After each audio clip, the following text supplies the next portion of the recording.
Welcome to my channel. My name is Emmy from Emmy Evolving. If this is your first time joining me, thank you for finding me. If this is not your first time, thank you for coming back.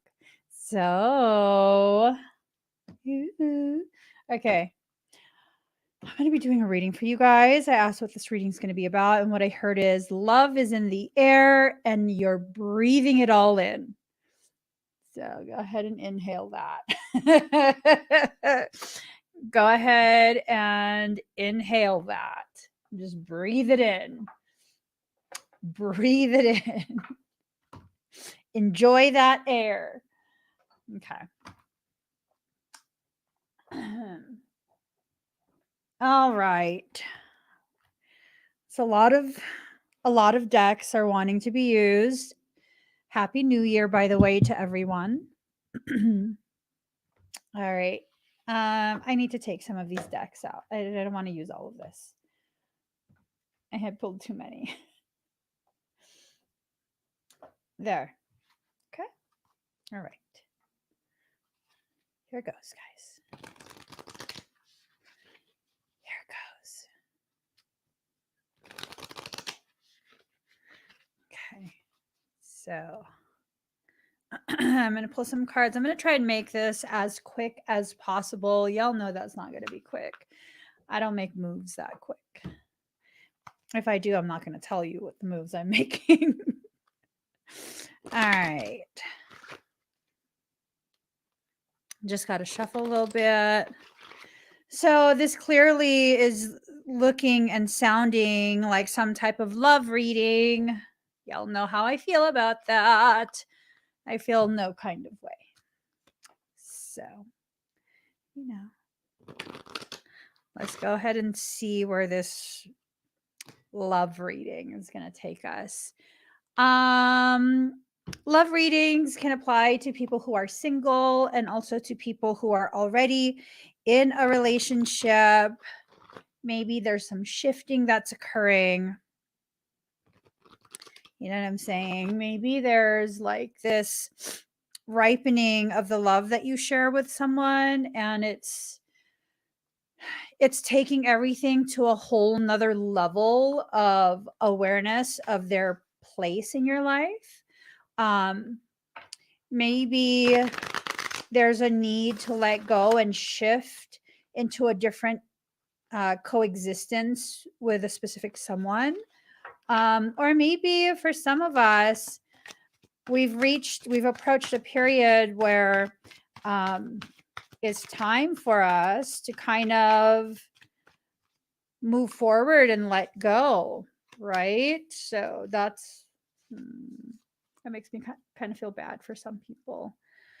Unless, of course, you know, you're ready to move forward and you're just kind of waiting for confirmation that it's time. Who knows? Who knows? But this is the okay, this is going to be the final deck that I'm going to be using. Ooh. Okay. A lot of cards have been falling out. Ooh, okay. So confirmation of the guidance, right? Oh, a guidance to create an opportunity for a homecoming. Okay. Let's get started for real. Here goes.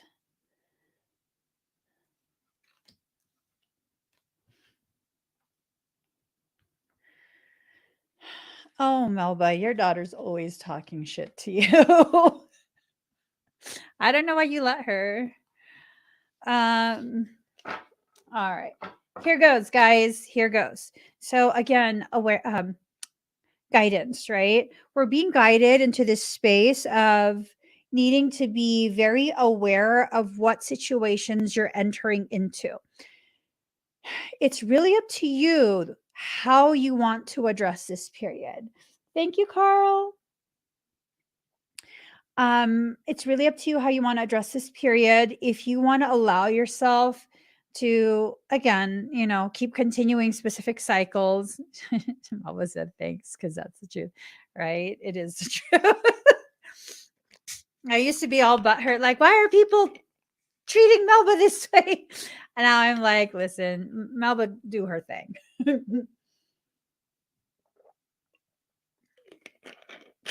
So there's this encouragement for a homecoming. Returning back to the spaces within you that are allowing for your passion to be the very thing that creates the meal, right? You know that saying of, oh, she ate, right? I don't even know what that means, but it's this thing of, oh, how are you going to eat if you're not going to cook something for yourself? And your passion is the fire that's going to be allowing for you to have, the meal that you're needing. I think for some of us, we become so just um kind of like caught up in the distractions of life. And as we've been distracted by other people's stuff, by life itself, we've forgotten to feed ourselves, to nourish, to nurture ourselves before everything else. And as we've forgotten to do that, we've become, um, it's almost like love hypoglycemia. Hypoglycemia love addition. And with this love addition of hypoglycemia, it's like your levels have gotten so low that it's caused you to become super frantic, very, very shaky, even confused, altered in your consciousness, in your awareness. And when I don't know if y'all have ever experienced hypoglycemia, like I have diabetes. And with the hypoglycemia, when I used to experience it, that would be like intense, like I'm gonna pass out. Um, One time my sugars were like at a 30, I think like a 38. That's almost that's like serious. That's hospitalization. You know what I'm saying? And when my sugars were dipping too low, um, I would get very frantic. Yeah, when that one was when I was pregnant and I was already I drank like 8 ounces of apple juice and yeah, no, it was bad. It was bad. I probably should have went to the ER, but I didn't. I was just like, I'm good. I'm just good. Um, but that's the thing. Like, if you've ever experienced hypoglycemia, you know the type of instability it creates. And for quite a few of us, we've experienced um, hypoloveglycemia. We've experienced depleted levels of love. Okay, hold on. Let me wipe some of this. I had to wipe off some of the chapstick. Um, you need to come back home to yourself. You need to allow yourself to experience a homecoming of you. You need to allow for a lot of the things that you hadn't been allowing for, I want to say, like several years at this point. Wait, today's Sunday? What the fudge? I thought it was Monday. Okay. That's okay. So you're needing to enter into a space of being an alchemist, right? The alchemical changes that are needing to occur will only occur when you make those changes, when you allow for yourself to change those things. Rebirth and reverse. You don't have to become a different person. You don't have to be reborn into some different character. You just have to allow yourself um, to basically slide into a space of being more of who you are, right? So, first and foremost, that's one of the things we want to really be cognitive of in this new year, that we are not going to try and be a different version of ourselves. We're not going to try and cultivate a different aesthetic as though, being who you are is now out of style. And so you have to get a whole new wardrobe, a whole new set of outfits that you can hide behind, right? Ooh, I remember, um, I don't know why this pops in my head, but it's this thing of working out not to look good in a dress, but to look good naked, right? Have you ever heard of that concept of um, working out so that you look good in a dress versus working out so that you can look amazing, like butt booty naked? Right? I would say that if you could look amazing butt booty naked, you look amazing in whatever you wear, not just specific dresses or specific types of outfits. Really, just allowing the nakedness of your truth to be the most beautiful thing about you. I think, regardless of what you've been going through, there's been this energy that's been pulling and drawing you closer, almost this like electromagnetism. This is someone who carries a specific type of spiritual charge, and you're just drawn to them. They're drawn to you. I don't know if you even know who this person is. Um,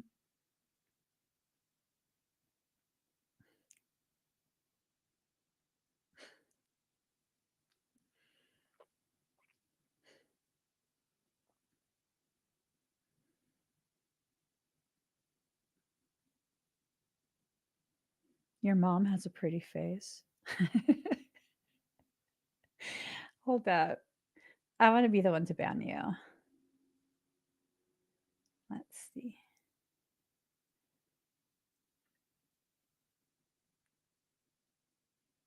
First, I'm going to report you. Give me 1 second, guys.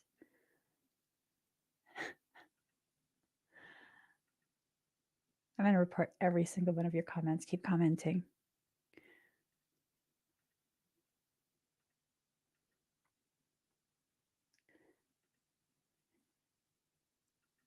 Give me 1 second, guys.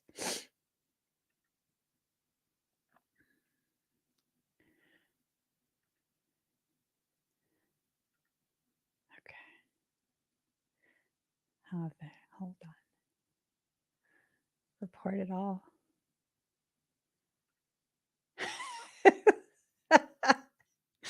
All right. So, let me go ahead. Screenshot that. Okay.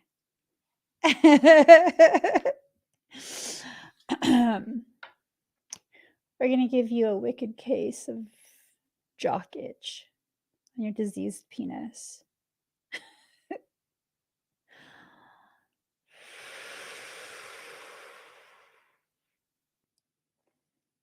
Enjoy that rash. Hydrocortisone won't work. There's something that happens in the skin when you begin to hyperstimulate the lower portions of the dermis. Hydrocortisone can't penetrate that deep. And that rash, that itch, it's because of the burning of the lower levels of your skin. Next time, do better when you're selecting the person you troll. Okay? Don't select someone who can access you in the way that I can. It'll be okay. It'll be okay. You know why it will be okay? Because at some point I'll lose interest in tormenting you. I have a short attention span. So that means maybe after a little bit of time. And yeah, please feel free to go ahead and report. All of y'all. I encourage all of y'all to report. Back to sender, I'm using your energy. So all you're doing is amplifying. I'd never use my energy to access you. You're disgusting. You're disgusting. You think I would use my pristine energy on you? Absolutely not. You wish. You wish. See, women like me, you can't access, nor can you upset me. I was going to ignore you, but Michael over here told me to make an example of you. It's not because you caught my attention. It's because you're demonic and Michael wanted me to make an example of you. You'd never be able to touch my energy. How's it feel to be made publicly aware that you're beneath me? How's that feel?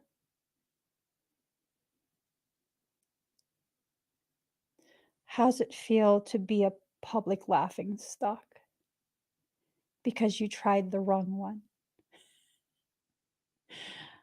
How's that feel? Yeah.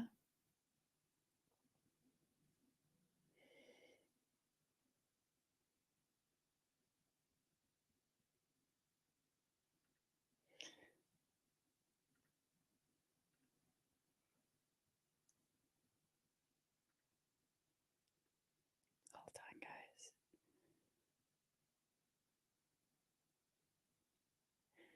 Keep commenting. We're going to go ahead and we're going to keep reporting you.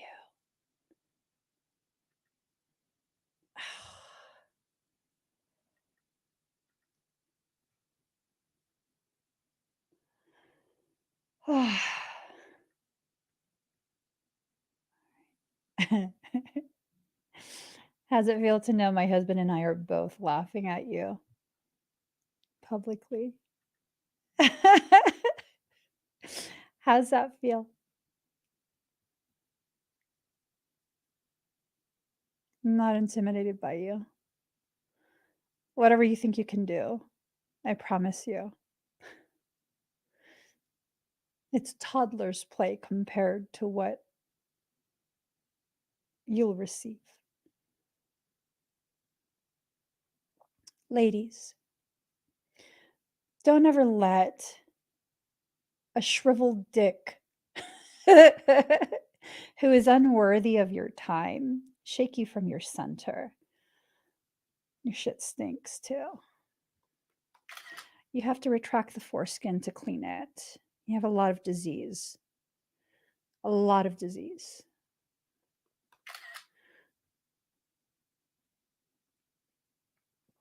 You hear that? I'm screenshotting it. Why?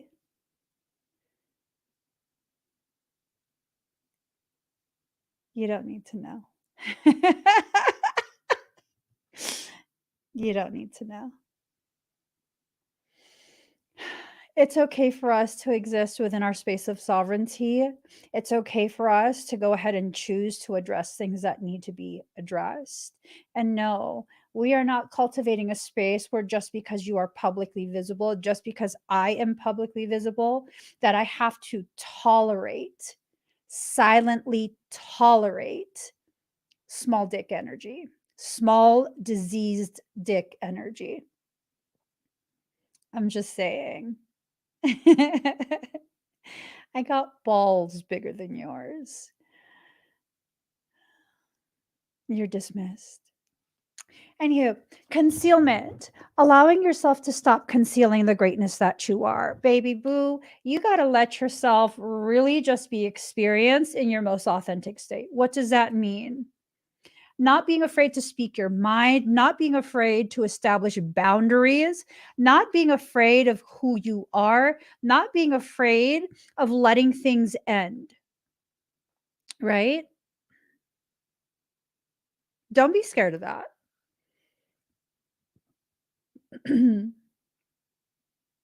Don't be scared of that. Don't be scared of flexing your own power in your own space and allowing yourself to be witnessed as a whole person, someone with standards, someone who has the courage to use your voice. Why do you need to be quiet? Why do you need to allow everyone else to have the opportunity to wild out with you and you're supposed to just take that. No, I don't think so. As a matter of fact, I know I'm not going to be allowing that. I know I'm not going to be allowing that. That's demonic energy. When you allow that demonic energy to continue to exist uncorrected, that invites other demonic energies into your space. I'm not as bothered as you'd like to think. It's been quite some time since I've had a troll in the comments.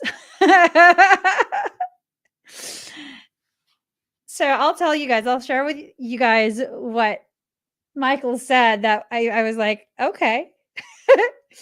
He goes, here's your chance. Here's your opportunity. And I was like, really? I don't have to behave right now? Yeah. What other people do with their penis is none of my concern. It's none of my concern. But when you invite me to publicly correct you, absolutely, it's up to me if I want to accept that invitation or not. I'm just saying. I'm saying, you know? I'm not even gonna put them in the corner, that they'll disease my corners. I'm saying, they can continue to hate from the outside of the club. You know, it's this thing of the reality of it is this. If someone wants to enter into my space and let me know that they are masturbating to my face, that's the thing. You're so fucking whack. You'd never have someone of my caliber to play with in person.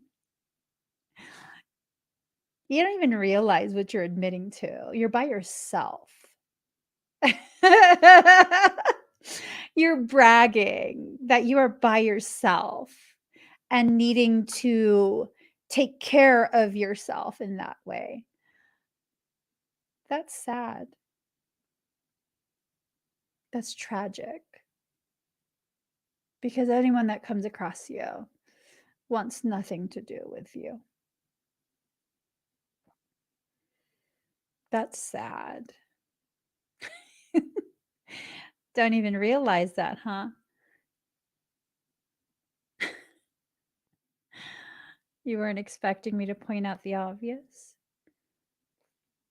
That you got no pull? You got no pull, bro. A woman like me wouldn't even hear you in real life.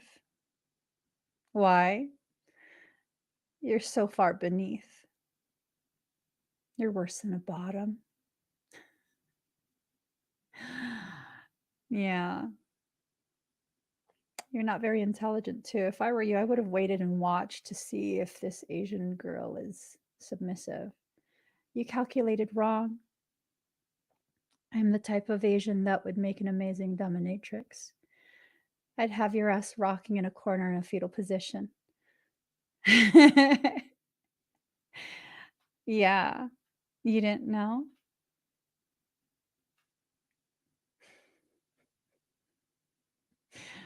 I'm done entertaining myself with your shortcomings and your short dick. Anyways, ethos in reverse.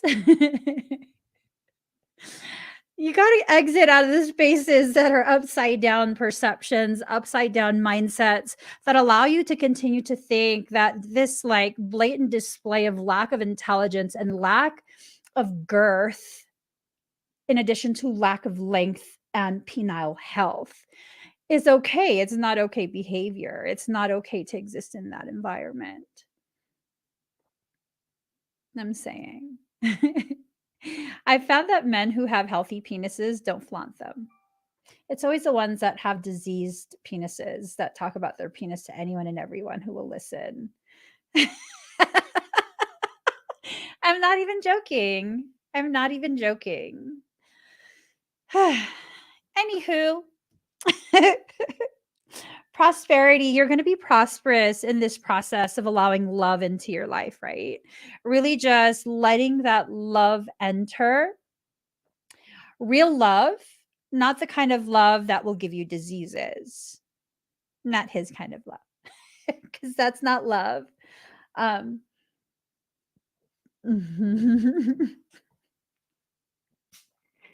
Thank you for the entertainment this morning.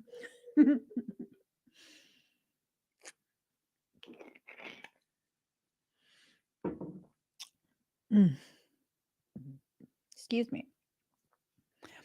Foundation, homeland, foundation. So going back to what we were talking about, this is about not needing to have this rebirth, allowing your magic to alchemically change the environment, coming home to yourself, receiving the guidance that's necessary for you to be able to come home to you, right?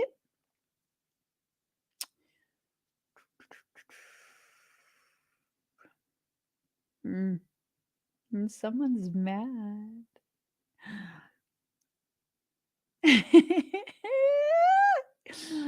We're starting the new year off hella crunk. I'm saying someone thinks their backyard black magic's gonna work on me. Let's see. There's a secondary message that I feel is coming through. Hold on, let me see what the cards are saying. Oh no, that's not gonna work on me. So, okay. These cards, they carry the same theme, right? The same sacral type energy.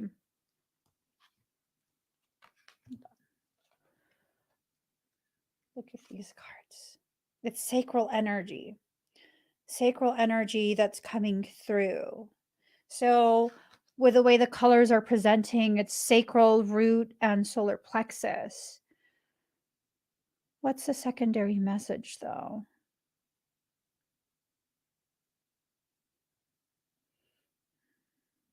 My husband got jokes today.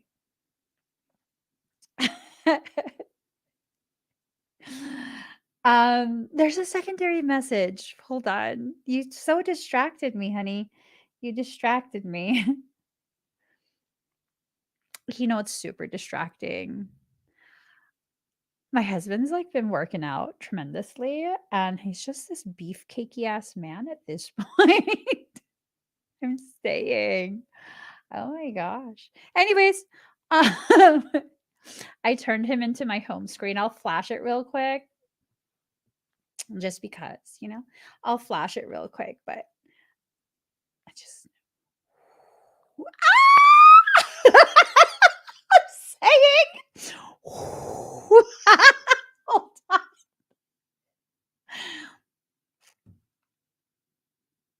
You gotta pause the video to be able to see it. You want to see my man? You got to earn that. You got to work for it. Okay. Anyways, the secondary message.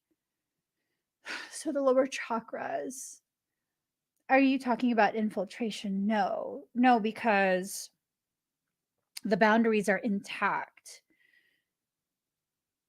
You have documents, right? Documents, you have maps, esoterica.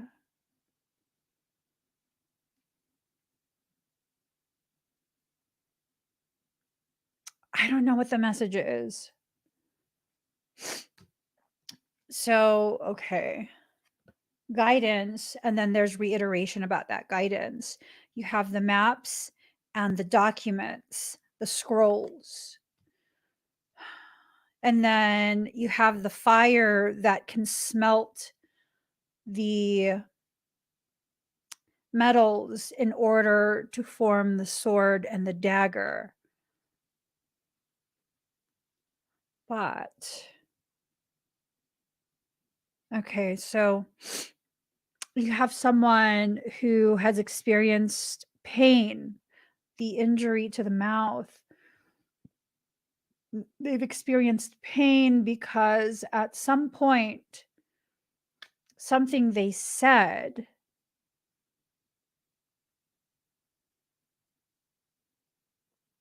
was not received. They felt like they were made into a jack-o'-lantern. What is, hold on.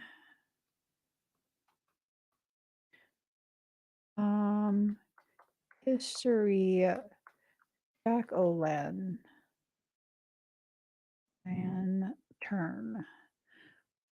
Let's see. Ooh! The practice originated from an Irish myth about a man named Stingy Jack. According to the story, Stingy Jack invited the devil. Okay, let's see. It's a term for a lantern carrying night watchman in England in the 1600s. Okay, let's see.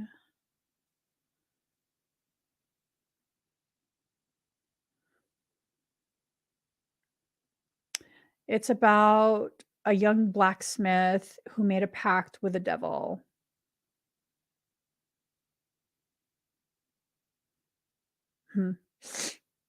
Pact with the devil. Okay, so I'm wondering if the secondary message is that this is someone who allowed like a darker influence in, or maybe they didn't allow it in. Maybe that darker influence was someone in their environment that was easily swayed, easily accessed by something sinister, right? So it's almost this thing of like, I wonder if the secondary message is that there is someone maybe you've had in the past, someone who had access to you in the past, who is wanting to come forward now because they're really coming to the realization of the gravity of this dark influence on them, right? Um, and whatever that is, it's dark. I think someone is working so hard, like they are struggling so hard to get out of the grasp of dark things. Um, see, John, here's the link. I'll put it up on the screen. There's the link. k33academy.com/store/MF workshop. So that's a little bit concerning. Like, is this an ex of yours? Were they into the dark practice? Or was it someone who you didn't get into a relationship with because there was dark interference? Is the message that this is the year, in the next several months, this is the year where they will have an opportunity to overcome all of that darkness, all of that malignant interference. There was interference. I think that's the gist of the message. There was interference. Someone interfered with darkness, using darkness, right? Ooh. Mm. This is intense. Okay. Y'all, I am claiming no part of this reading. Okay, so there's this awareness, right? Someone has kind of been confined behind this veil. The veil of confusion is being burned away. They're being able to see through. They're entering into a space of calm acceptance of what they had allowed. And that calm acceptance is not them like, it's all good, I'm already here. No, that calm acceptance, it's almost like this warrior energy of um, someone having had enough with a lot of the magical work that's been being done on them, And whatever this magical work is, it's definitely something that's taken from their sovereignty, their sovereign right to decide, to choose who they are to be with. Oh, someone did a love spell on someone else.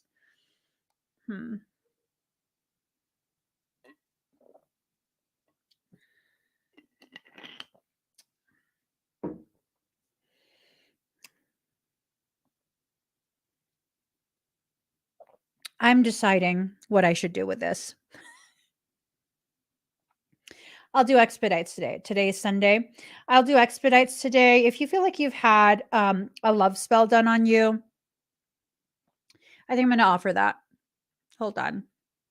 So, love spell removal.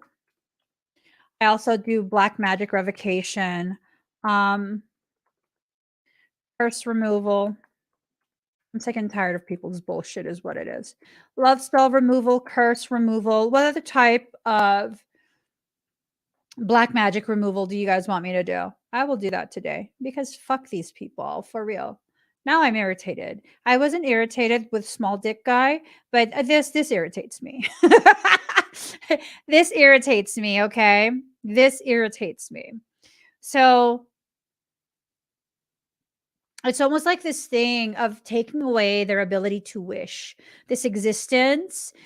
See, like you're like sitting elevated and you're wishing upon a star. You're wishing something into existence, but it's in reverse. So this is telling me that someone's ability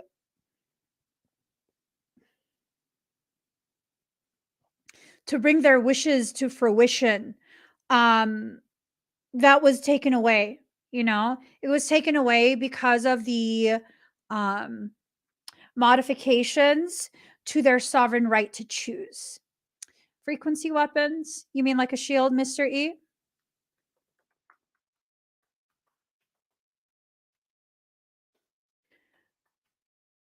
Or you mean activating frequency weapons? I don't know that I don't know that I want to do that for people. I mean, I'm capable of, but I just really don't want.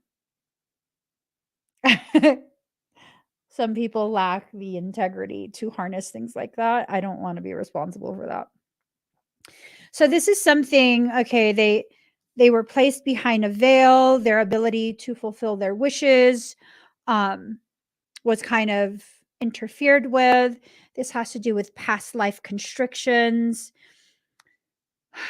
So many interferences from this previous life. This is a connection that someone had with another person. It's a very karmic, draconian based connection, and it's kept a separation through so many lifetimes.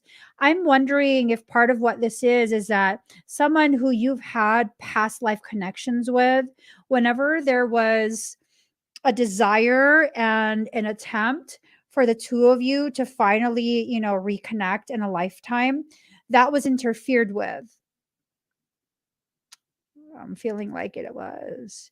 And this attempt to separate. See these hands right here? I've never noticed these hands before. They're apparently hands. It's like this pulling away. This pulling away. Attempting to bury you in the mud. Right? Mm-hmm. For defense, yeah, I could do that.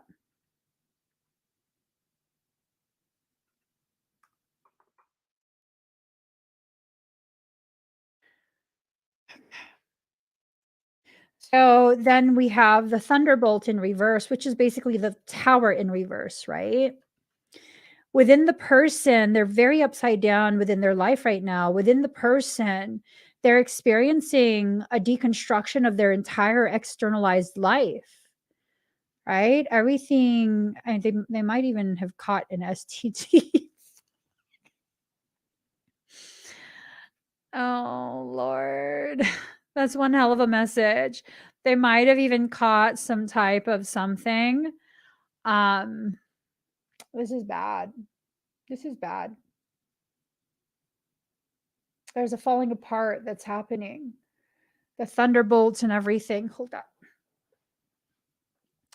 Um,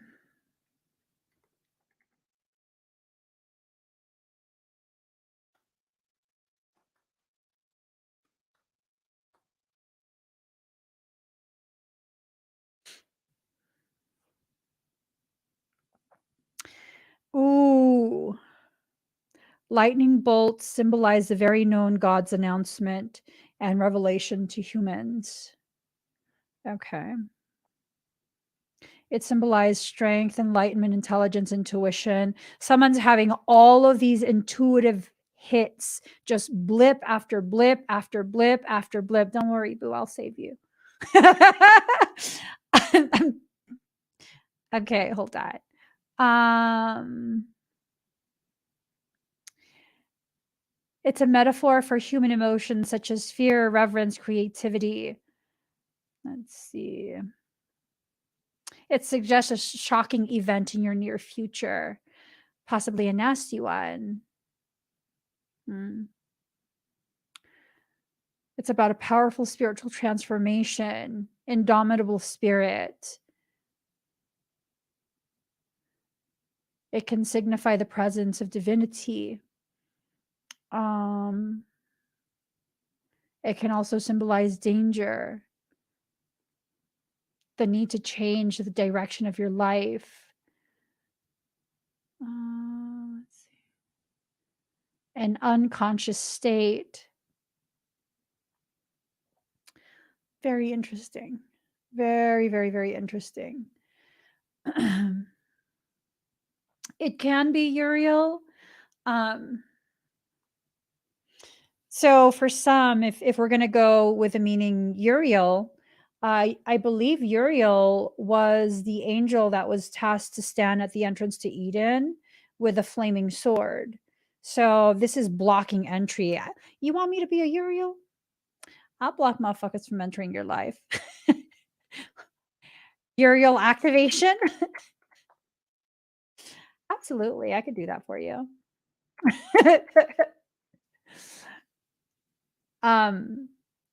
It's definitely this sense of a very fiery verbal exchange, something that is arising from so much internal destruction, so much heartache, so much heartbreak, realizing that, you know, that connection that you had with someone is not a real connection. Someone's kind of just been toying with your energy and your sovereignty.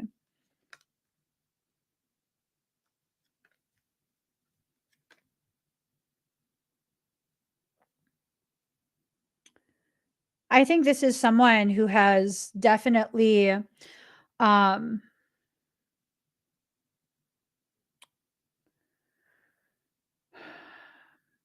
I feel like this is someone who's known you. I don't know if they knew you in a past life or if they knew you in a past life and this life, right? I definitely feel like this is someone who has known you, someone who maybe carried on without you. They decided, or maybe they felt like they had no other, oh, well, because dark magic was done to them. Ooh, this is messy. Love is in the air and you're breathing it all in. Like, damn.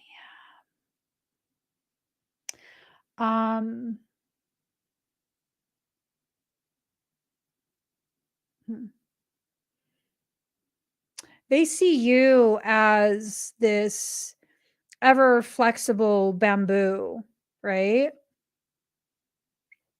This ever flexible bamboo. There is this sweetness to you. There is this warrior energy to you. There is this Zen serenity. And it's definitely, I don't know, this is messy. This is messy. This is absolutely messy. All I know is the sense that I'm getting is that they want you. They want you. They don't want whoever they're with. They want, what they're seeking. You're basically like their dream person.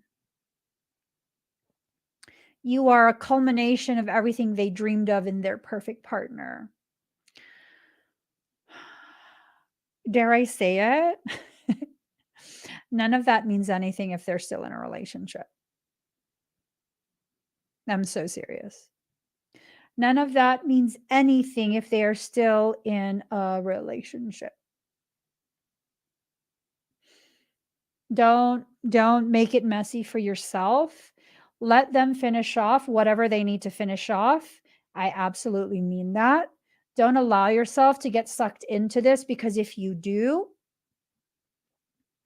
if you allow yourself to get sucked into this and you begin interfering and you try and save them from this situation, what's going to happen is it's going to prolong the situation. They need to make this decision and see it all the way through before you ever get involved. Unless you like messy, in which case, by all means, baby boo, that mess is going to last for years.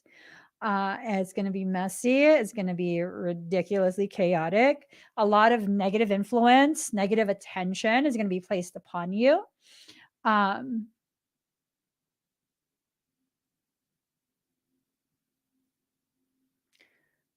This is going to be very tricksy. You got to be careful about the way you're approaching this, about the way you're handling it. I know for some of you, you might already know who this is for you, and you might be feeling a little bit like, I guess you could say validated, because you always knew that they were feeling this, right? But don't gloat too soon, okay? If you involve yourself in this process is going to last. It's going to be prolonged for a much longer period. So don't get involved with it. Let that finish off, right? My logic is, if they really, ooh, that was good. If they really, really, really have it in their heart and it's a part of their divine destiny to share a lifetime with you, then that's what will happen regardless. That's what will happen. It's unavoidable, right? But it's almost this thing of potentially, if you get involved too early, it's going to create a lot of really effed up situations that you're going to have to deal with. A lot of it's going to be placed on your shoulders. So just, be careful with that. Fighting in reverse. So whatever's been going on, there's been a lot of fighting. There's been a lot of this back and forth, a lot of armoring, a lot of posturing, a lot of the sense that I get is empty threats, that there's been a lot of empty threats, maybe from their, whatever they're dealing with. I don't think your person is having empty threats. I think whoever they're dealing with has been pushing a lot of empty threats. That person is a straight up miser. Hold on. A miser. I'm telling y'all, their miserly ways. See? It's causing a lot of fighting. It's causing a lot of ugliness.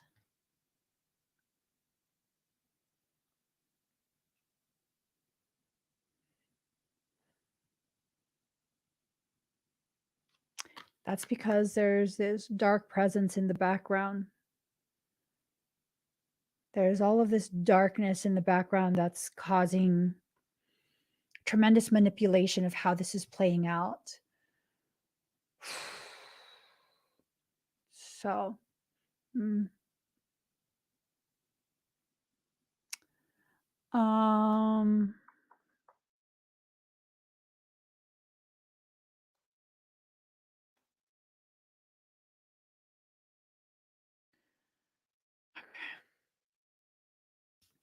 schizophrenia.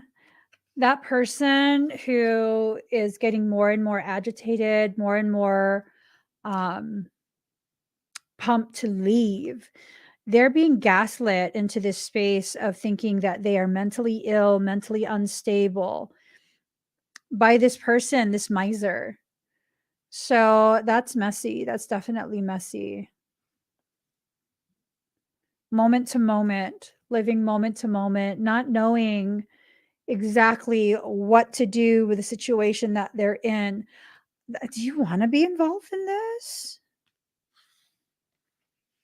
I mean, for my work, yeah, sure, I'll help.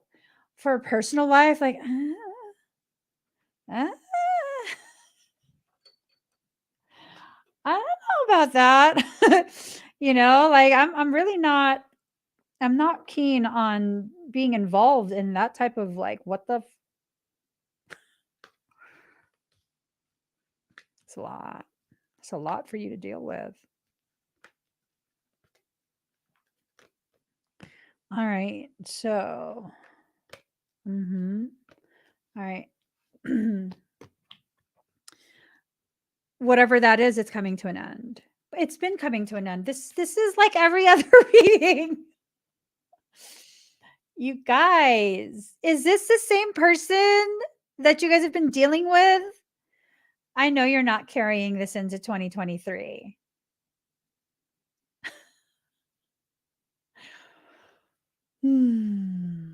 So conscious connections, there's a disconnect that occurred, right?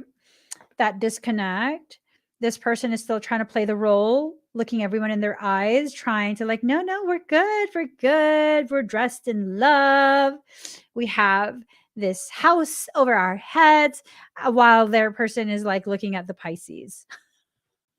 Shit. Card number 23, defend to the end worthwhile. It's worth defending your peace from all of this foolery. This is nonsensical foolery. The moment it goes beyond and this is just my personal perception, the moment the circumstance involves more than just you and another person, the moment it involves group type stuff, no. It's either going to be between me and you, or it's going to be between you and whoever else you want, but I'm not going to be a part of that. Okay? So whoever this is, they're in the process of releasing their allegiance to the queen bee. Right? This is someone who has kept them very much shackled, probably due to, with that miser card coming up, it probably has to do with money. Right? It probably has to do with money. This miser of a person has been very much using financial manipulations as a way to maintain a stranglehold on the person. That's bad. That is bad. That's bad. I don't know how people could choose to be with and stay with a person that would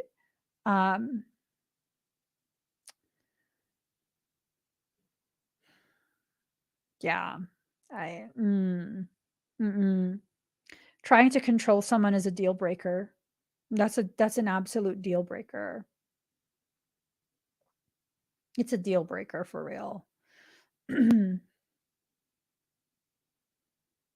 don't know. There's something really bad in this.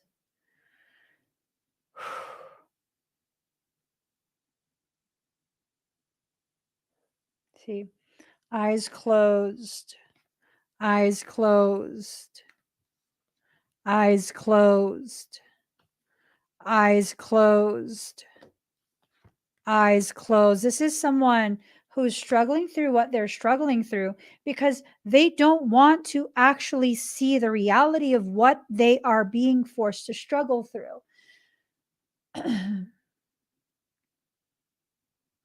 Huh. I think we need to shift gears. I think we need to shift gears, and whoever is going through this, I wish you the best. I hope for a quick resolution to whatever you are struggling through. I hope and wish for you to find the courage to make whatever decisions you need to make and shift your life in whatever direction is the healthiest for you. But I'm done reading for this. I'm done reading for this. Okay. I'm of the mindset that if someone is continuing to go through the same situation for years on end, that is a conscious choice. You're not trapped, you're choosing to stay. And if you're choosing to stay, I'm going to respect your decision. And that's that. So, carrying forward, love is in the air and you're breathing it all in. All right. So, for some of us, you haven't been using your intuition and you haven't been allowing yourself to shine. And that's leading to you feeling like there's nothing to celebrate. This year, you're encouraged to enter into a space of self worth so that when you come across the things that will provide you with an opportunity to enter into a space of true, genuine, long term, sustainable love, you'll be able to do that. Right. So it takes integrity and strength. As of right now, maybe you're feeling like you don't have the stamina, you don't have the strength, and that feeling of being weak and incapable is causing you to maybe um, question the need for integrity. You always need to have integrity. Always, always, always, always, especially when no one is watching. That's when you need to double down on the integrity. Why? Well, because when you live that way, eventually you will accept yourself as that. And as you accept yourself as that, then you will begin to draw to you reflections of the goodness that you are. So long as you continue to reject the goodness within you because it doesn't fit into some societal standards, some very distorted societal programs, then the people who are reflections of that goodness in you, they will struggle to find you and connect with you. So this is just about a process of transformation. I think this is the time of your life where you're going to begin this process and really see it all the way through. I think for many of us, we have gone through these processes multiple times and we just haven't really allowed ourselves um, to see it all the way through, right? We started and then we retract, we pull back a little bit because it's scary. Michael says, I conveniently glazed over this part. This is a twin card. Yeah, for some of you, it's a twin, right? It's a twin type circumstance. That's why this person has carried that. Hold on. This card right here, all of these past lives, right? This is an ongoing cycle that you two have had for quite a few lifetimes. And I think both of your higher selves are getting to a point where they're both interested simultaneously in ending these cycles. And it's important too. It's very, very important too. There's a need to heal, but the healing is not being allowed, probably because of the refusal to acknowledge certain types of things. The direction needs to be shifted. The current trajectory of what this lesson is based on this upside down perception of a betrayal.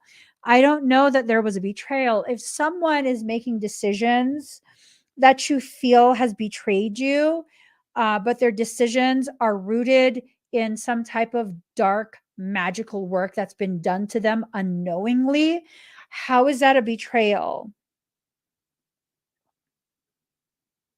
They haven't been able to think about things for themselves. So, how is that a betrayal? It's not. That's a thing, right? If someone has gotten involved and has been using dark magic, that's not a betrayal. That's a manipulation, not on their end. They've been manipulated as well, right? So, there's that shift that needs to occur in the way you've seen things. And if you can allow that shift, then you'll begin to see things much more clearly and you'll enter into a space of twin ray healing. So there's a healing that's wanting to take place. That healing is quite possibly some of the purest type of love that a human could ever experience.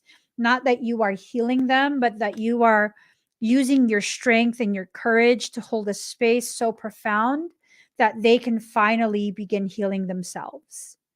That would be amazing. Amazing.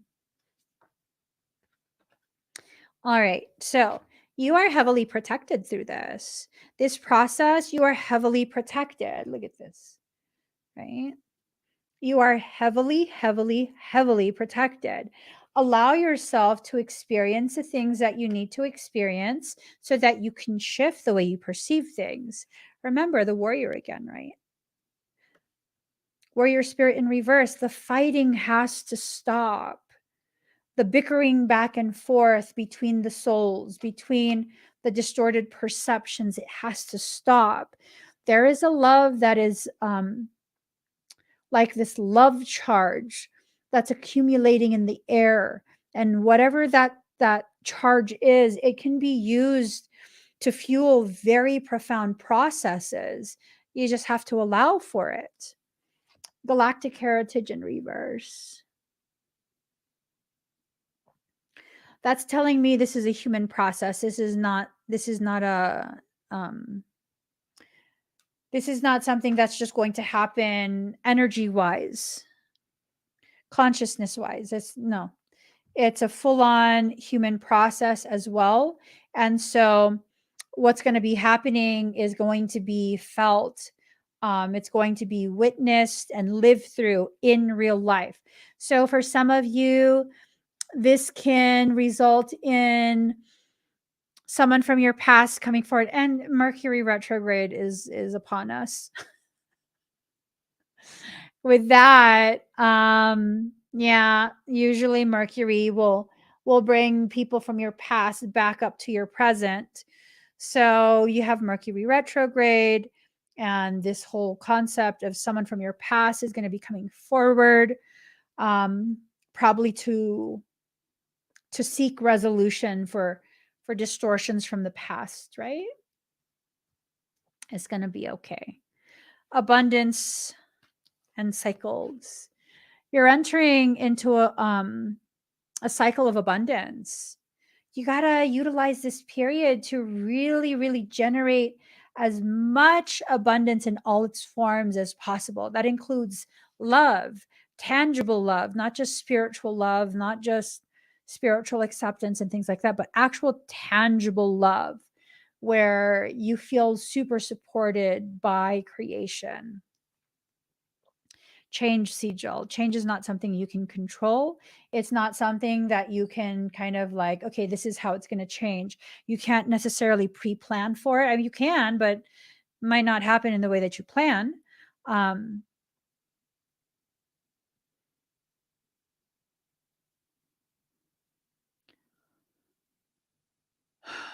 There's a lot of like catastrophic type energy that I'm sensing.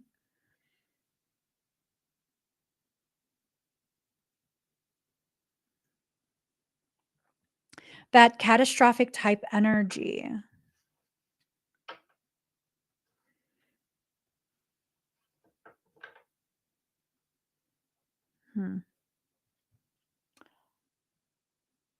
I'm not sure what that's directed at. Is it that person? Is it you? I don't necessarily feel like it has to do with magic.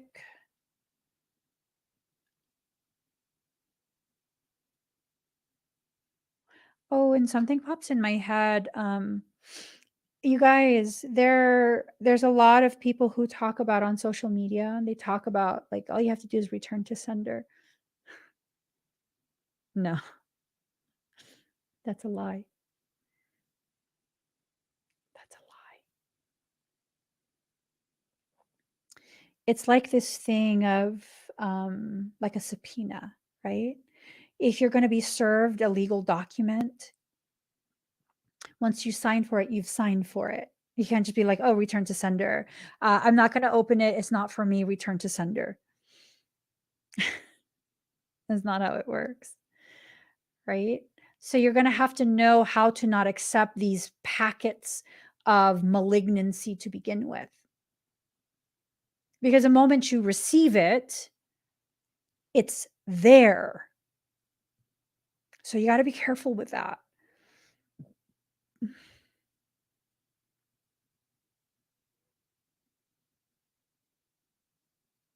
You got to be very, very careful with that, okay? I'm not sure what I'm picking up on. It doesn't feel like it's associated with me personally. It feels like it has more to do with a collective whole than it does a specific person.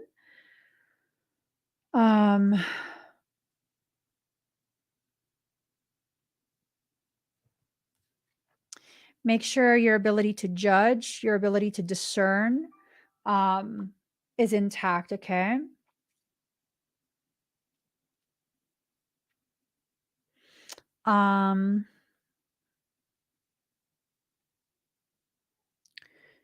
Yeah, this is a questionable thing. I think maybe this is like becoming a very questionable thing, because for many of you, you're at the cusp of making the connections and all of that amazing stuff. And they want to prevent that because, again, exactly this right here, possession is 9/10 of the law. Yeah. So, um, like, okay, using the exchange earlier in this live stream, right? Um, I said what I said, and that person opened up a cord to try and access me. That's what that exchange was about. And that's why I was like, all right, good. I'm going to go ahead and allow myself. Yeah, they're back. See? Yeah, exactly. Right here. Going another round. Yeah.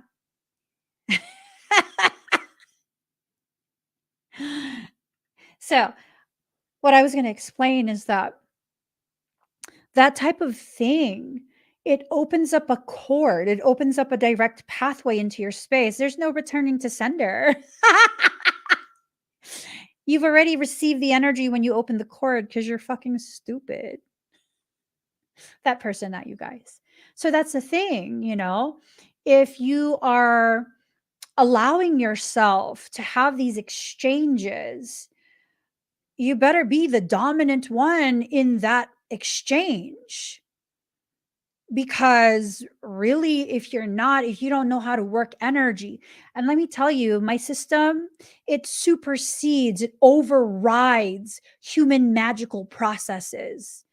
It gives zero fucks about any type of ancestral anything.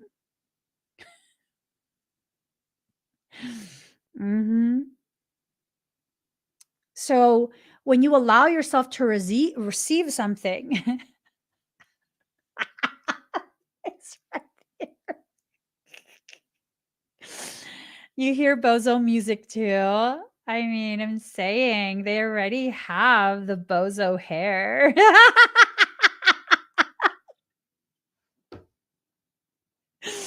I'm saying, they already have the bozo hair. And so here's the thing, like, you have to know how to not allow yourself to be accessed to begin with. And that's how you will side skirt a lot of the bullshit. Like a lot of the bullshit. What needs to happen is you need to be aware of the different types of circumstance that you are that you're being sucked into, right? And with that, it's kind of just like, what exactly are you allowing yourself to get sucked into? Are you getting sucked into something because your lack of awareness, your lack of refusal to agree? Um, like, are you allowing this programming that you probably have lived with much of your life, where it's like, oh my God, oh no, what do I do? Like, I know for me, the moment I see something I'm not in agreement with, that's instant. Like, fuck no. No. Right? So when you begin to allow yourself to exist in spaces where you're fully, stepping into that sovereign space of like, I'm not agreeing to nothing, you probably have already passively agreed. Um,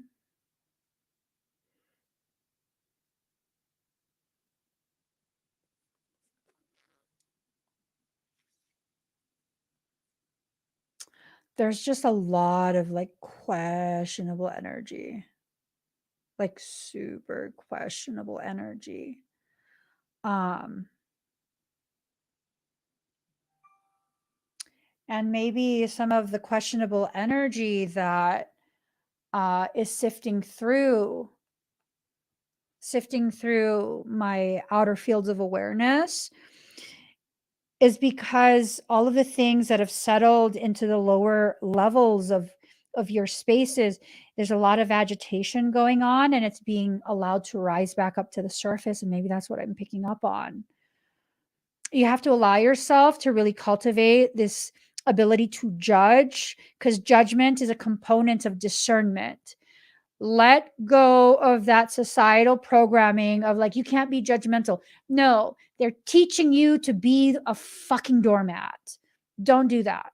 You have to be able to judge. Do not confuse judgment and discernment for condemnation. It is not your place to condemn someone. It is your place to recognize things, see things as they are, allowing yourself to be honest with what you're seeing in the environment you're in, the people you're around. So you definitely work on this judgment, right? Being able to accept the information that your intuition has been giving you. Now, so that makes sense. Hold on. This set of cards. Yes. Intuition in reverse. You're not allowing your intuition. Um, I think what's happening, right now is that for quite a few of you, you're being, this process is being initiated where you're going to be able to clear out a lot of the distortions, a lot of the fragmenting that's being used as a prism to bend the way you see things, like manipulate your perception. So that's being corrected. And as that's being corrected, you're then being properly aligned and prepared to begin receiving genuine, very healing type love.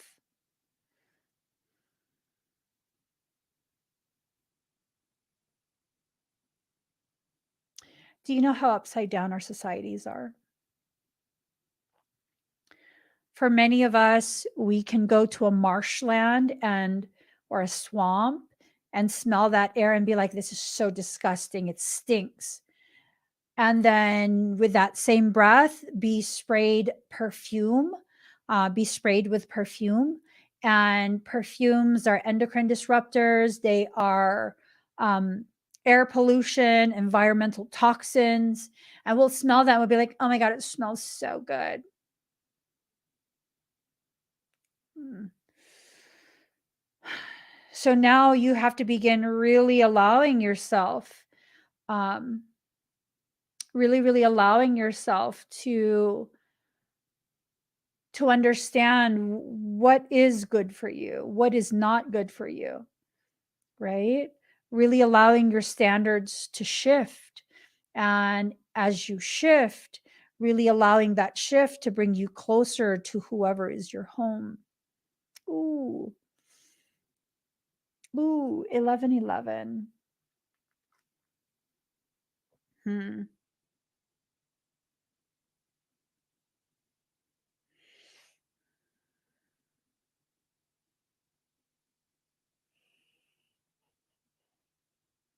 Hmm. Metamorphosis in reverse. So something is trying so hard to prevent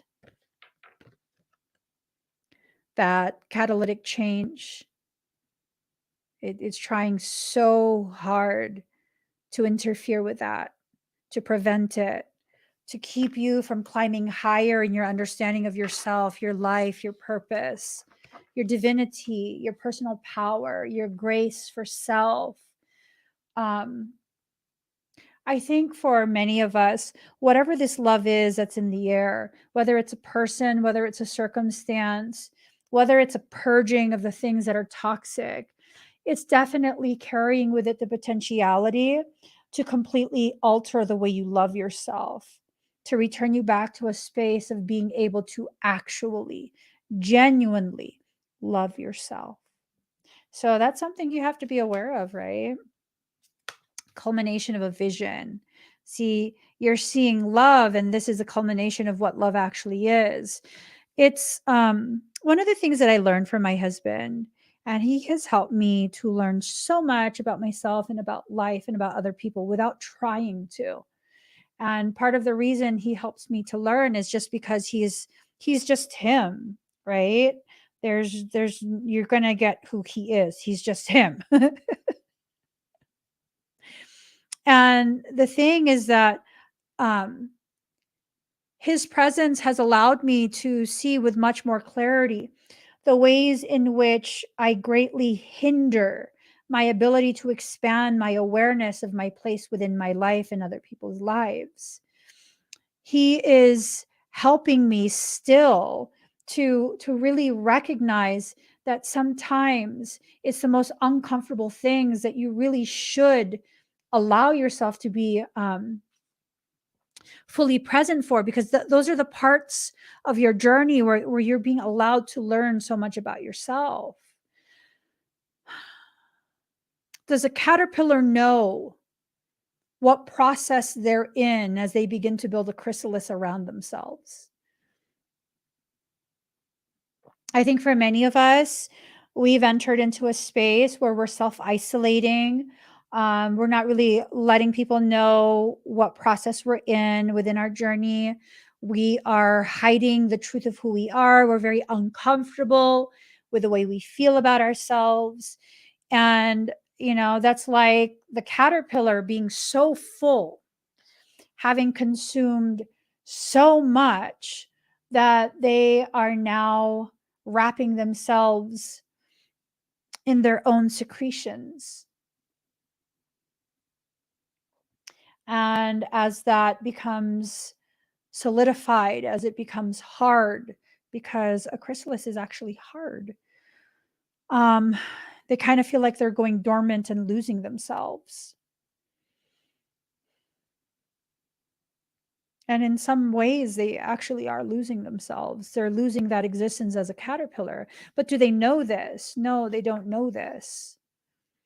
They're only aware of what they've lived through. And the reality is, a caterpillar doesn't know it's becoming a butterfly, because once you are a butterfly, you can never return back to a state of caterpillardom, right? You can't revert back to a caterpillar and then have that pre-existing knowledge after that of what that chrysalis will do for you. And I think that's where many of us are at. We have a culmination of a vision that we don't realize is a vision. We simply are feeling all of these tangible things that we're experiencing in our day-to-day life.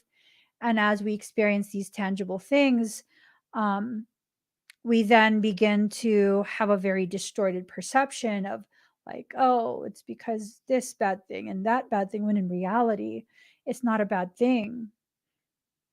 It's a challenging thing, but it's not a bad thing, you know? It's not a bad thing. It's just a thing. You are worth it in reverse. So, this perception that you're not worth the process you go through to return back into a space that you actually belong in.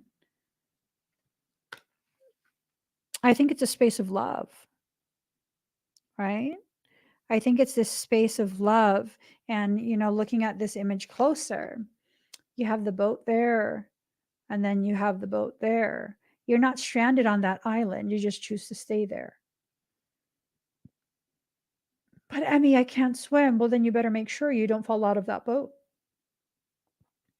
Secure yourself in the vessel that you use to navigate this life. What's that mean? Secure yourself in your existence.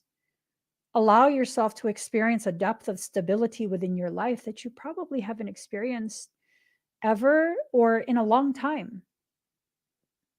Right? So make a wish, but it's in reverse.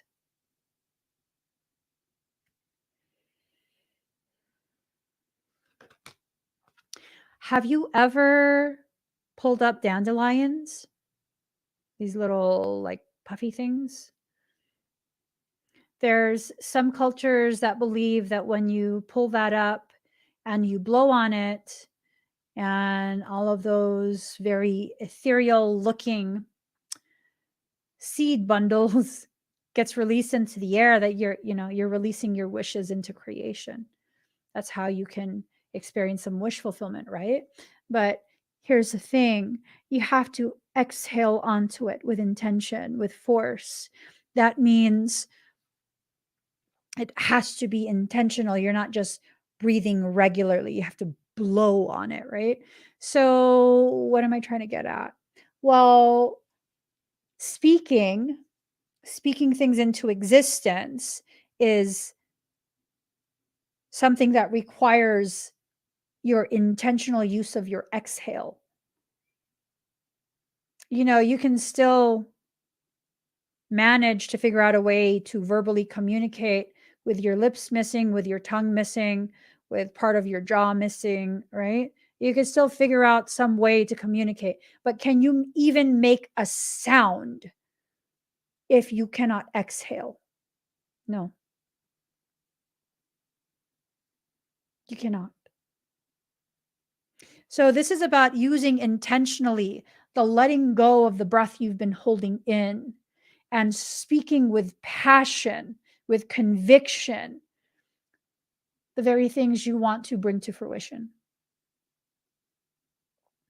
I think for some of us, we've done that. We've spoken very angrily about what we want, about our disappointment, and we're being placed in a position where life is going to fulfill it, or challenge us to find deeper reserves of passionate conviction to once again attempt to speak into being the things that we want, right? Card number 13, renewal of peace. If you can be convicted in your passion of what you want, you can renew your peace. You can enter into a space where you can finally rest, and creation is looking out for you. Creation is holding you and providing for you and allowing you the space and the time to enter into such a place of peace that you can finally rest. Maintain your childlike spirit, but it's in reverse. So here's the thing. The sense that I get is, for some of us, we have been maintaining our childlike spirit, but as a child, you were a fucking brat. And the spirit you've been maintaining is that same bratty ass behavior. Ooh. My bad. Yeah. So, I mean, yeah. Are you ready to exit out of that?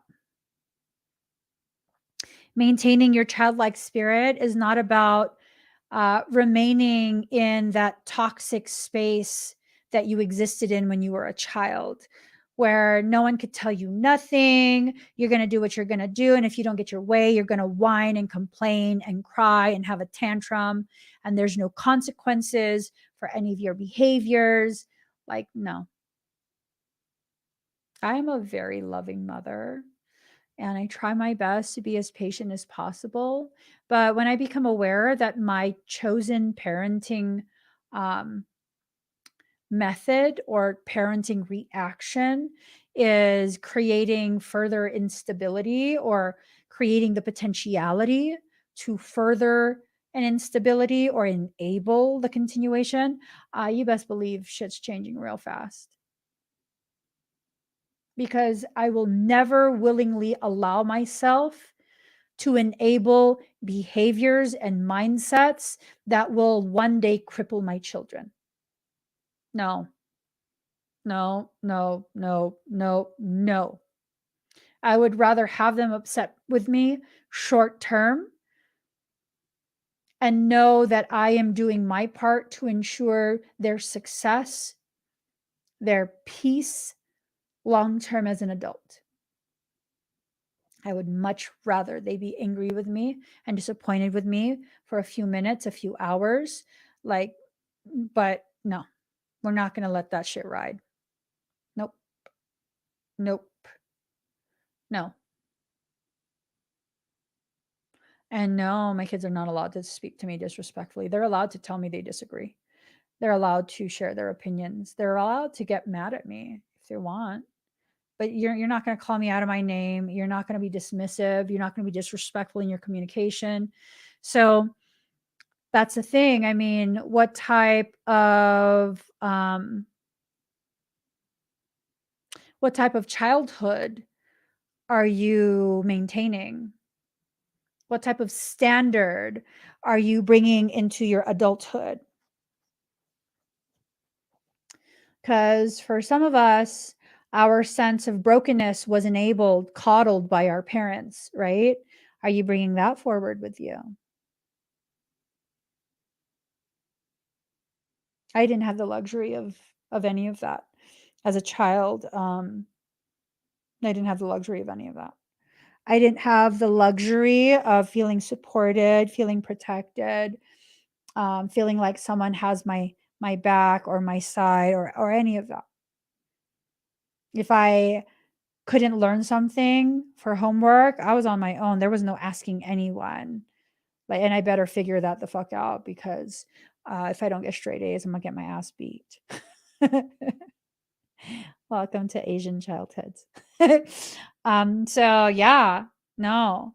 And the thing that I recognize I'm carrying in from childhood is this very distorted view that like I have no one that I can count on. That's a lie. That's a lie. But until I can recognize some of the toxic um, distortions that I'm bringing in from childhood, I can't correct it. So if I don't want to be honest with myself about the toxicity of me thinking and feeling that I don't have anyone that I can rely on, I can't fix that. And I'm not fixing it because I'm broken. I'm fixing that because I deserve to open myself to experience a life that's opposing in polarity to the pain I had as a child. Right? So that's part of what you're breathing in, this ability to love yourself in all your stages, all your phases, through all the different things that you've lived through. I think for many of us, what we don't understand, when you share parts of your history with the person you are developing a loving connection with, when you share those parts of your history that are difficult with no shame, where you're kind of just like sharing these memories, it's almost this sense of the person doesn't feel obligated to also feel ashamed of you. They don't. If that's a true connection, they don't. Like, you're not ashamed of it. You're just sharing something intense. And so they take it for what it is. Like, oh my God, thank you for sharing that with me. Like, what happened? How did you get past that? But when you share something,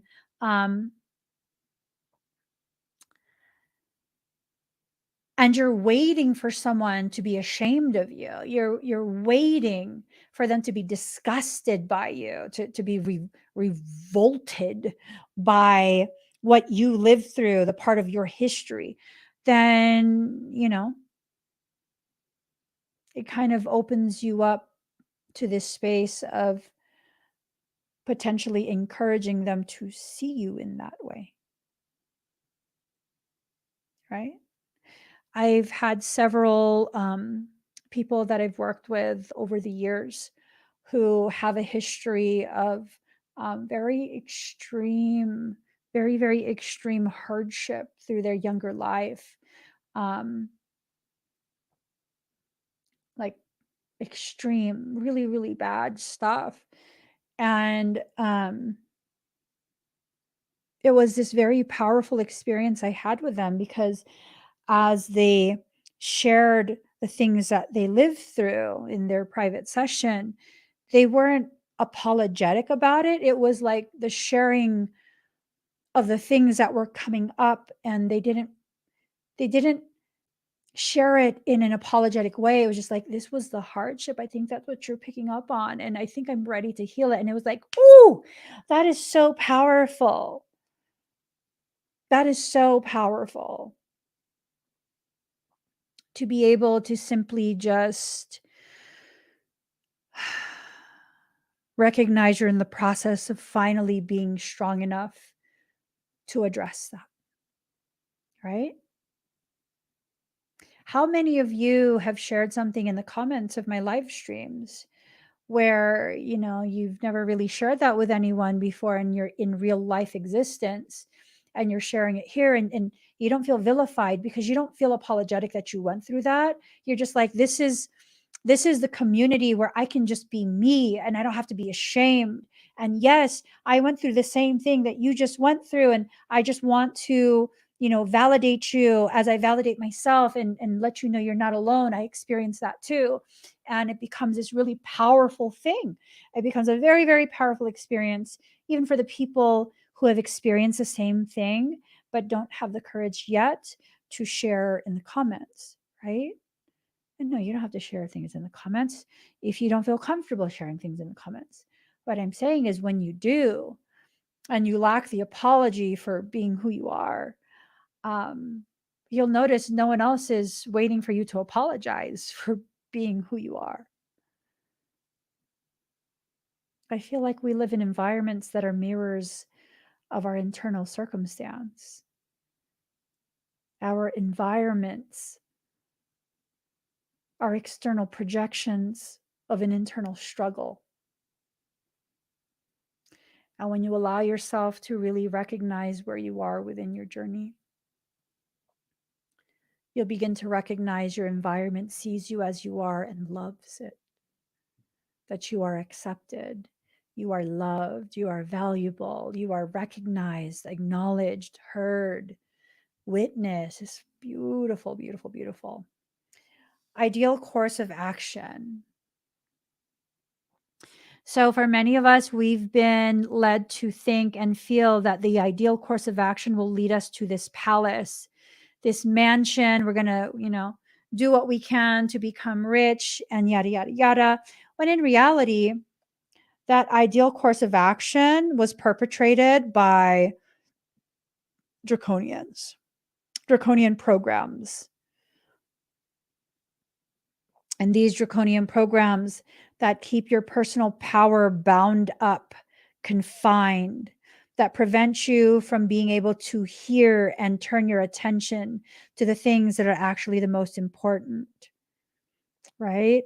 You turn your back to your own dreams because you've allowed yourself to be convinced that the goal is to be in a palace. Yeah. You know, I don't know. You know, I don't know. It's one of those things where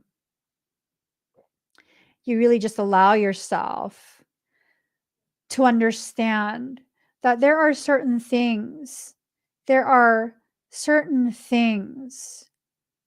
that you haven't been allowing yourself to recognize as part of the programming that it is, right? Part of the programming is to keep you completely transfixed on the things that are nonsensical, irrelevant. Like, BBC guy, you're irrelevant.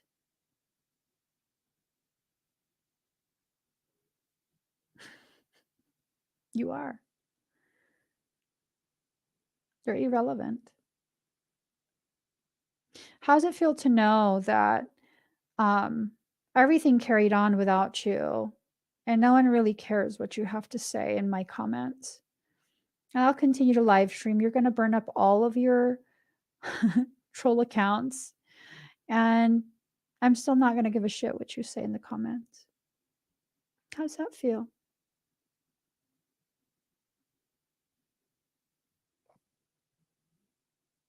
How does that feel to you?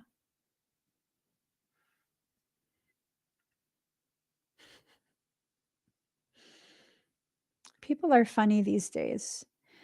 Things can only be disturbing, upsetting, disempowering if you care enough to let it. That's the only time. That's the only time. You know why this person keeps coming back? Yeah, because they keep failing to access me. You can't access me. You don't have permission.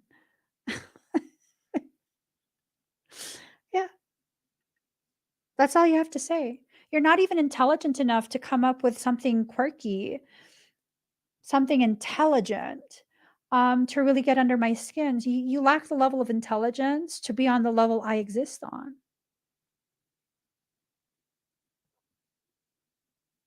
And yes, I acknowledge this because, guys, I have the ability to. I have the sovereign right to choose whether or not to make an example of someone. When you allow someone's inferior consciousness to infect your own, what ends up happening is you become infected with their stupidity. You allow yourself to be entrenched in these programs that bind up your personal power. No. You turn your back to the very dreams that you've dreamt about what is a happy life. No. We need to exit out of these programs that prevent us from speaking openly and clearly.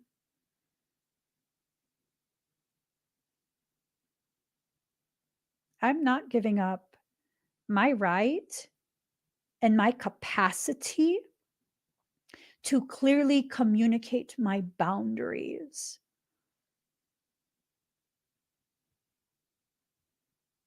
And that's a very beautiful thing, to be gifted with multiple opportunities in one live stream to continue to exert my sovereignty over myself, to continue to allow others to witness me cultivating my space.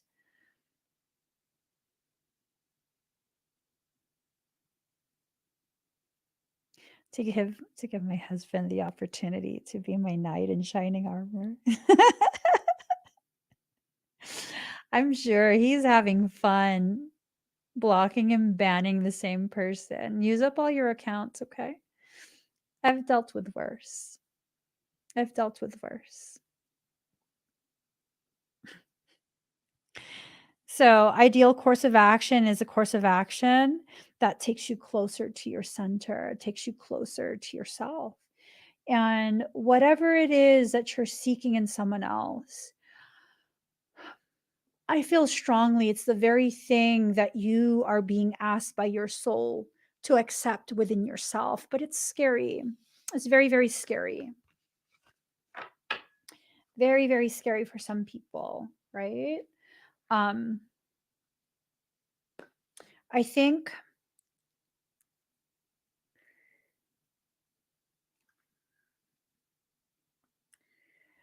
part of the struggles that people will be having with this period, where so much of the learning is rooted in love, is that you probably haven't yet experienced a very healthy love. For many of us, even our definition of what love is and how it's supposed to be expressed is just not. It's not love. It's not healthy. It's something toxic. It's about ownership. It's about all of these different really ugly things. So if you don't have anyone in your environment that can help you learn about healthy love, I think part of what probably needs to happen is you need to teach yourself how to love yourself completely. right? It's more than just going to the spa or treating yourself to dinner or, you know, there was someone who was like, this was years ago. They were like, you need to find a baby picture of yourself and you need to carry that with yourself and you need to like go to dinner by yourself with that picture. And I'm like, okay, stop. I don't do shit like that. I don't. I just don't. To me, that's just fucking stupid shit. If that works for you, please do it. For me, I'm just kind of like Capricornish. And to me, that's just like stupid shit. Like I'm trying to convince myself shit that I don't believe. So, what worked for me?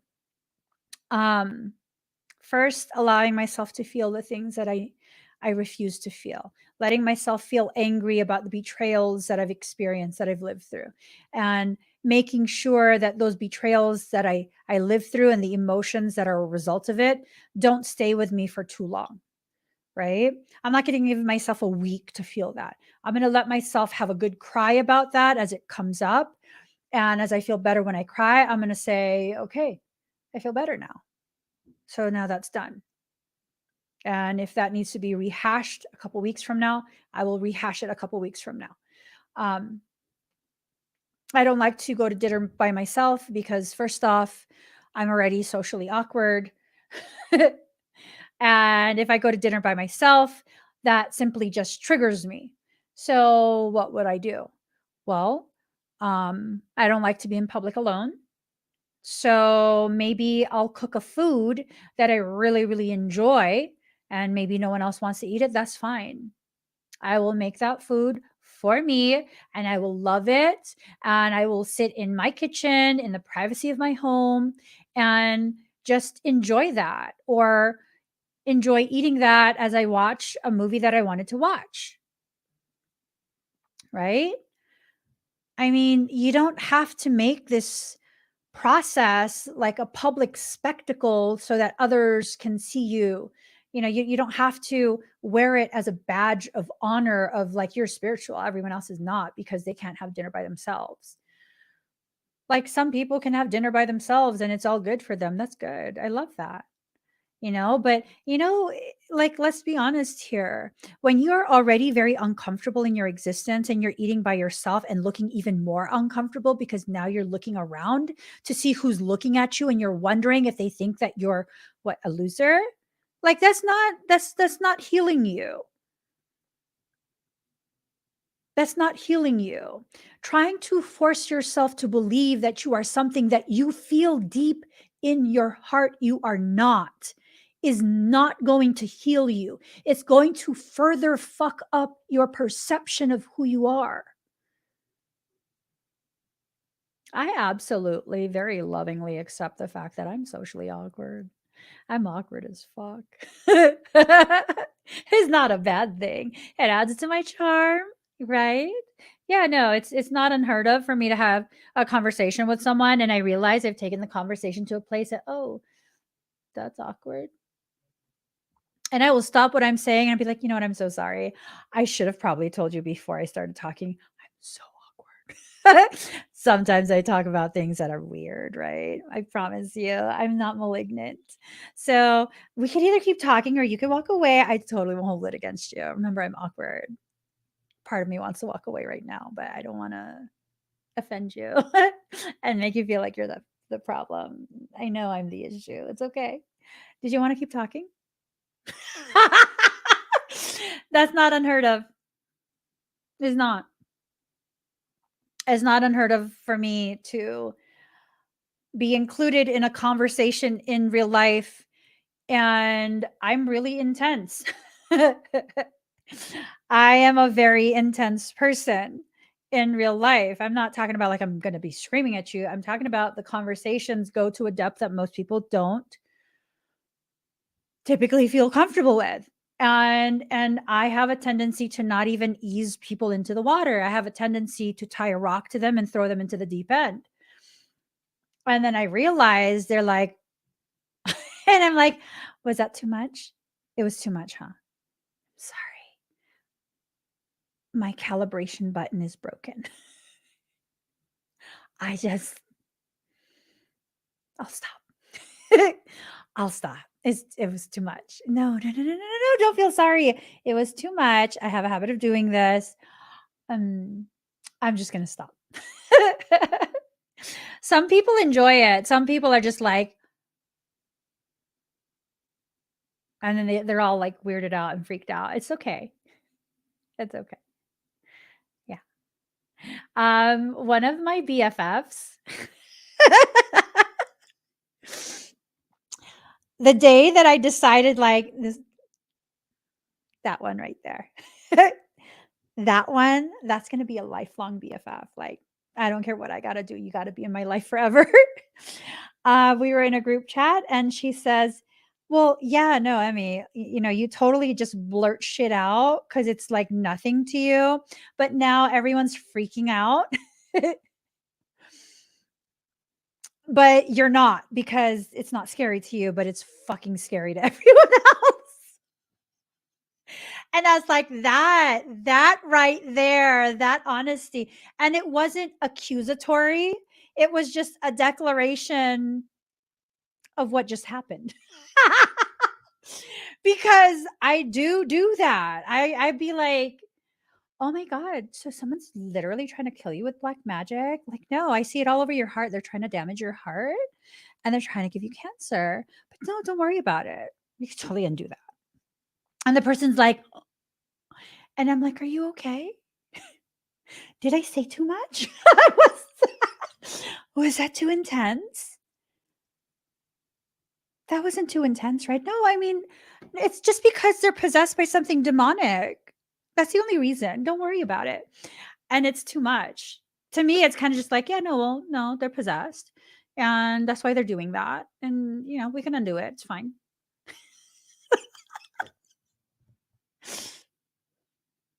I don't know. I don't know. To me, it really is fine. Like, we can't undo that. It can be undone. What? I deal with demonic people and demonic things day in and day out. It's no biggie to me.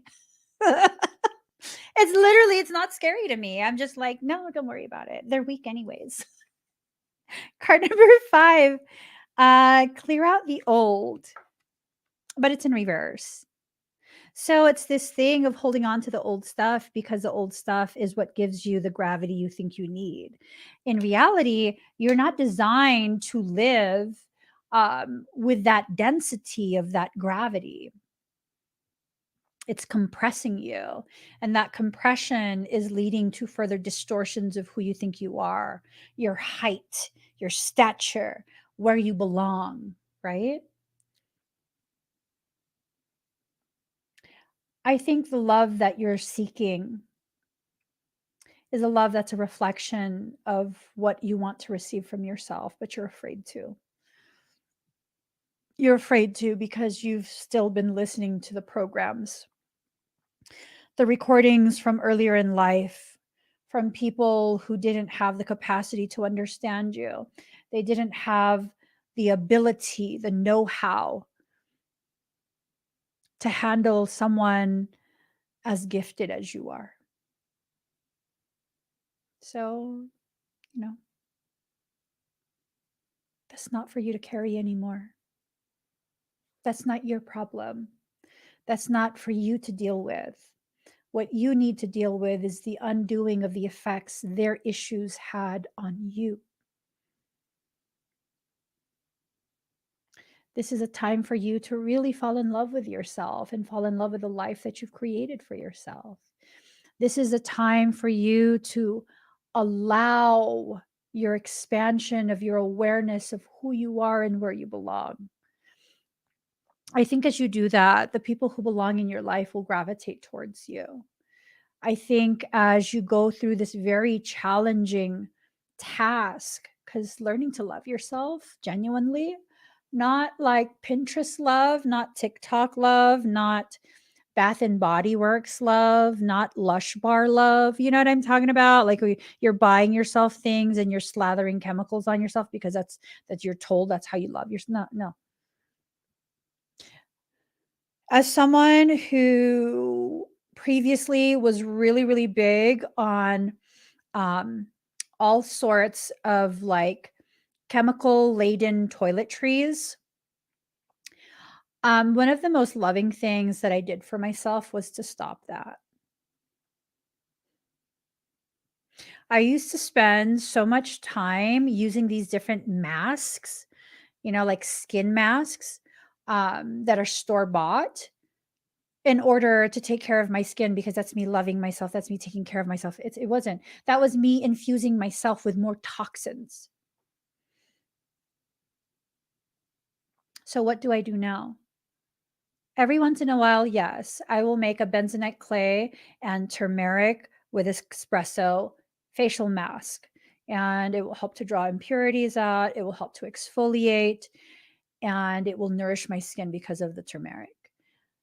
Now, most of the time that I use for self-care, which I haven't in 2 weeks or so, is doing gua sha, clearing out my lymph nodes, ensuring that I am cleansing the toxins from my body. That's very indicative of where I'm at with my processing of my emotional traumas.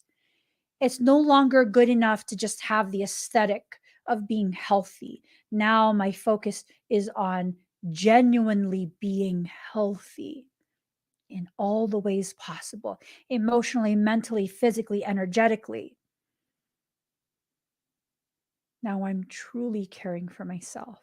I'm not eating the things that I shouldn't eat, the things that hurt me and harm me. I'm not taking in the things that are harmful. That includes the perceptions, the attitudes, the words of toxic people. It includes that. Gua sha is this Asian practice of manually draining your lymph, like manually draining your lymph. It's caused me to have less of the accumulation of my lymphatic fluids right here. It's caused, whenever I do my gua sha, and I really care for my lymph nodes, my lymphatic system, I'll have people in the comments, "Oh my gosh, Emmy, you're super glowing right now." Yes, I cleansed out all of the toxins. Yeah. The most loving thing you can do is rid yourself of the toxic things in your life, whether it's food, whether it's toiletries, whether it's toxic people and toxic circumstance and toxic living environments. It's whatever it is. It is what it is. It is what it is. So you have to allow yourself to enter into that space of self-love, a space where you could truly love yourself and provide the very things you need, which is what? An environment that is conducive to your healing. For some of you, that environment will require the presence of a specific individual. I don't know who that is. I don't know if it's someone you've known in the past or someone you're going to get to know. I don't know. But it's, it's just something that we need to allow. I don't use a stone gua sha. I use a stainless steel one. And then I also have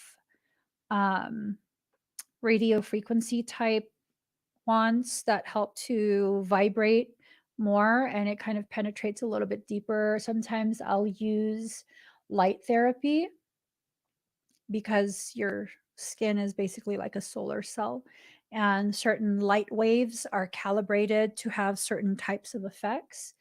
And I'm aware of the different frequency patterns um, that indicate certain types of deficiencies. And if you're aware of that and you utilize light frequencies, and those are the ones that will nourish those deficiencies, you can really establish quite a bit of health. You really can. You could completely change your entire life and the way you exist within that life. That's true self-love. For me, self-love is when I know it's a gym day and I don't want to go and I'm feeling lazy, and I tell myself, Stop. Stop looking for excuses to revert back to a place where you don't love yourself, you don't care for yourself, where you are allowing yourself to slowly decompose. I'm not interested in looking young. I'm interested in being healthy. I'm not interested in being skinny. I'm not interested in all of these different aesthetics. I'm interested in strictly the health aspect of it. That's what I want. To be so healthy that age is the last of my concern. Today is the oldest I've ever been in this entire life that I've lived. And with the type of dedication that I've had to undoing my own internal toxicity over the past 2-3 months, today I feel and look the strongest I've ever been in my entire life. I mean, how can I not love myself when I'm seeing myself achieve things that I didn't have the courage or self-love to achieve in my 20s? It's hard not to love yourself when you're seeing yourself accomplish the things you dreamed, you wished you could do when you were in what society told you was your prime. I mean, I love it. I love it. I've never had the type of muscle development I currently have, and I'm going to keep going. I'm going to keep going. I'm going to keep lifting. I'm going to keep including things that make me feel even more powerful. Oh, yes, Maria, this. When you lose your health, then you really can understand what is worth in life. Absolutely. For those of you who have lost someone that you love, either you broke up or whatever happened, let that pain serve as the impetus, the fuel for you to create a loving connection with a person that you can cultivate and maintain for the entirety of your life. It's a beautiful thing. It's a beautiful thing to give yourself the permission to experience the very thing you deserve. A connection so profound that you will never, ever, ever willingly give that up. You can respect when it's ended. You can accept it, you can respect it, but you will never willingly give that up. Right? Really allowing yourself to accept the friendships, the relationships that ripen your understanding of the type of love you're capable of not just giving, but receiving. Ooh, I love that. Guys, I got to get going. I will be live later this afternoon, 4:30 p.m. Pacific Standard Time.